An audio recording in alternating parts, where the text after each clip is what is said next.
RCR, la red que comunica y une al Perú. Saludamos a esta hora y le agradecemos como siempre la cordialidad que tiene con RCR, Red de Comunicación Regional, a Úlpito Rao, gerente general de la empresa Datum. Qué gusto saludarla, muy amable como siempre. ¿Cómo está? Buenas tardes. Coméntenos una encuesta elaborada por Datum, divulgada anoche en el programa Panorama de Panamericana Televisión, da a conocer que un 65% de peruanos percibe que hubo indicios de fraude en la segunda vuelta, ¿no? ¿Cómo es que han medido esta percepción? ¿Cuáles son los elementos que considera usted que dan para que exista esta duda ya, ¿no? Efectivamente, esta es una encuesta nacional, tanto urbana como rural, y hay casi 2/3 de la población que siente que hay indicios de fraude. Y esto lo vemos que no es exclusivo de un sector o de un segmento, sino que se da en todo el país. Es decir, cuando lo vemos por regiones socioeconómicas, por regiones del país, Lima, norte, centro, sur, oriente, en todos los casos vemos que la opinión es mayoritaria hacia considerar que hay indicios de fraude. Y lo mismo si lo vemos por edad, aunque por edad entre los más jóvenes la incidencia es más alta. 72% entre gente de 18 a 24 versus 57% de gente mayor de 55 años. Y luego también lo hemos analizado por votantes, y aunque hay diferencias importantes entre los votantes de Castillo y Fujimori, aún así es mayoritario o es muy alto el porcentaje de ambos candidatos que creen que hay indicios de fraude en esta segunda vuelta. ¿Ello qué significa? Que esta consulta, esta pregunta planteada en la encuesta alcanza tanto a votantes de Keiko Fujimori como de Pedro Castillo, incluyendo que votantes de Pedro Castillo también tienen esa percepción que hubo fraude.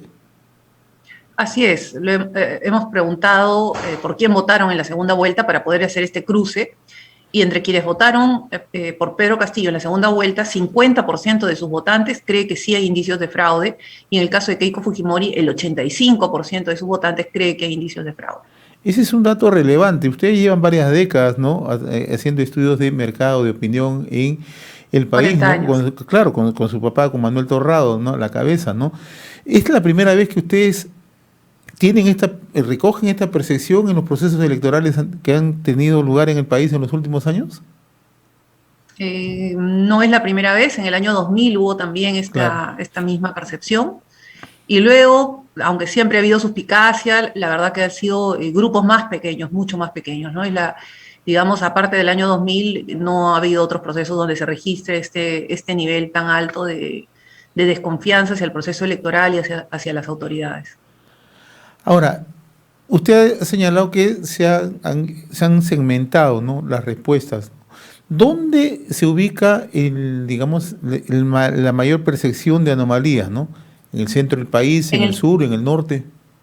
en el centro del país, 73%, y en el norte, 68%. Son las dos regiones con porcentajes más altos. Ahora, y ahí hay que considerar que en ambas regiones Pedro Castillo ha tenido una votación bastante alta, ¿no? Claro, naturalmente en la de sur es superior a todas, pero en el centro y en el norte ha tenido votación alta, ¿no?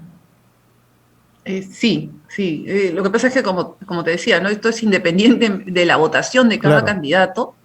La percepción que hay hoy día en general de la ciudadanía es, bueno, además de incertidumbre, de desconfianza hacia el proceso electoral. Ahora, ¿en qué segmento hay mayor percepción? ¿En segmento A, B, C, D, E? En el nivel socioeconómico más bajo, en el E, 75%, en los demás niveles es bastante parejo, digamos, todos por encima del 60%, es bastante alto, pero se crece un poco más en el nivel socioeconómico más bajo. Ahora, y esto va a dar lugar a un motivo de estudio, ¿no? Porque esos sectores son donde aparentemente ha votado más gente por Castillo, ¿no?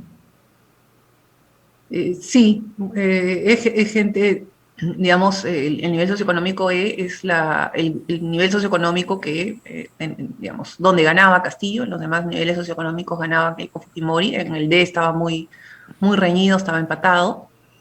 Pero, digamos, esto no tiene nada que ver con, digamos, el voto propiamente, sino que al final, después de lo que se ha vivido en estos últimos días después del 6 de junio, el saldo que queda y la percepción de la población es justamente negativa, de sensación de que podrían haber algunos indicios de fraude.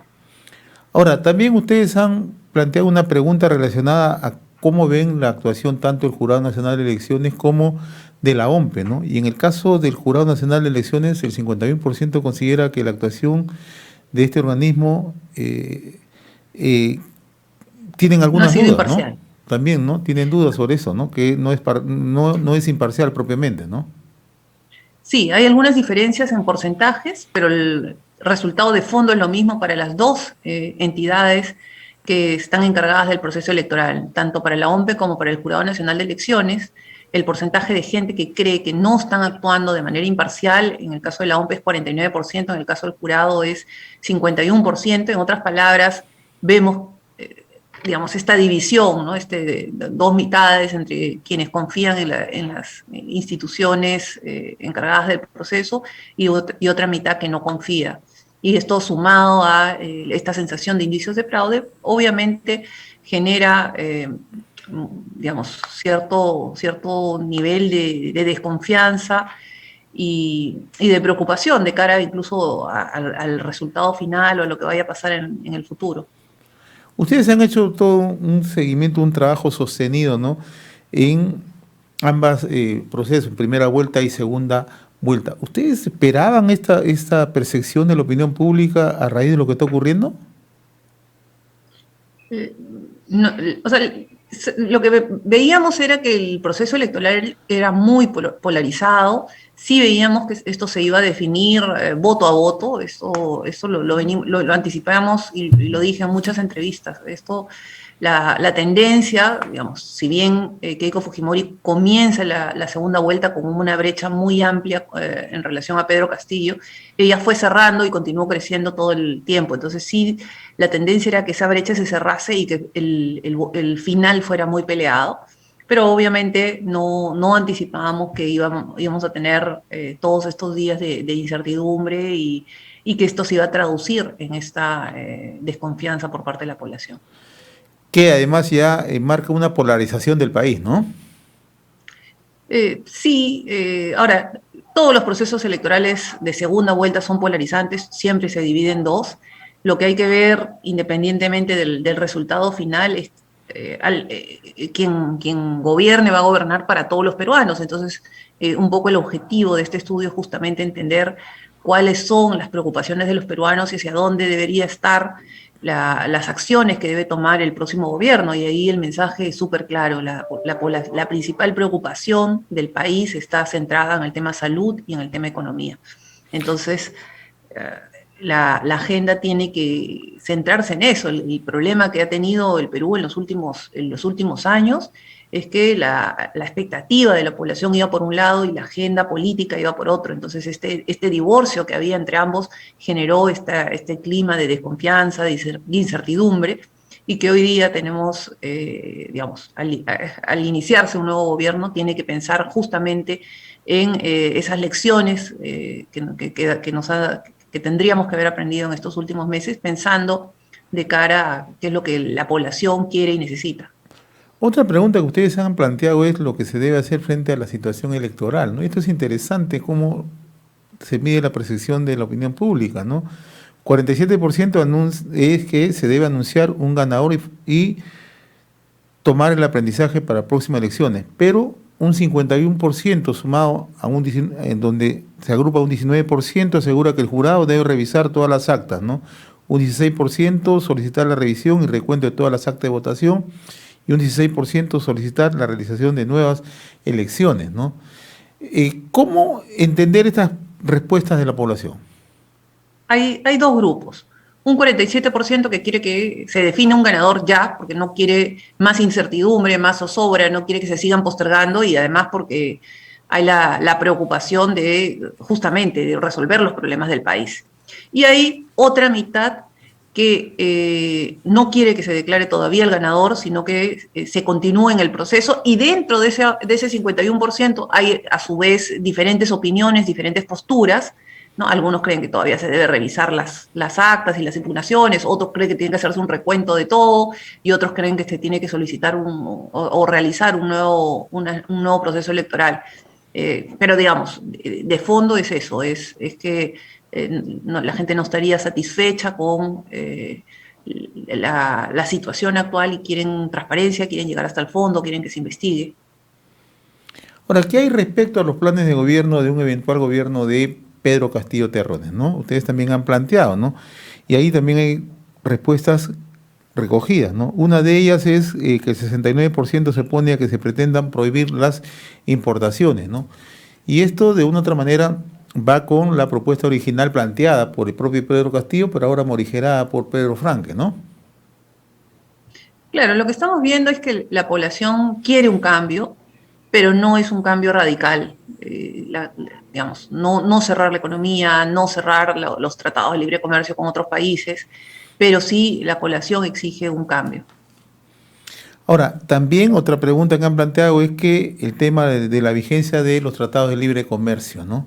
Y ahí vemos que un 78% está a favor de mantener la vigencia de los tratados de libre comercio, ¿no? Y que apunta justamente con lo que usted indica, ¿no? Incluso entre votantes de Pedro Castillo, ¿no? Por eso hicimos el cruce, porque se podría decir, bueno, pero los votantes de Pedro Castillo no. Bueno, el 73% de los votantes de Castillo sí quieren que se mantenga la vigencia del TLC con otros países. Obviamente, entre los votantes de Keiko Fujimori esto es más elevado, es 83%, pero nuevamente el mensaje de fondo es que la población sí quiere que continúe el intercambio comercial. Y también ustedes han planteado sobre el cambio en la Constitución, en la posibilidad que esto lo plantee Pedro Castillo durante su gobierno, ¿no?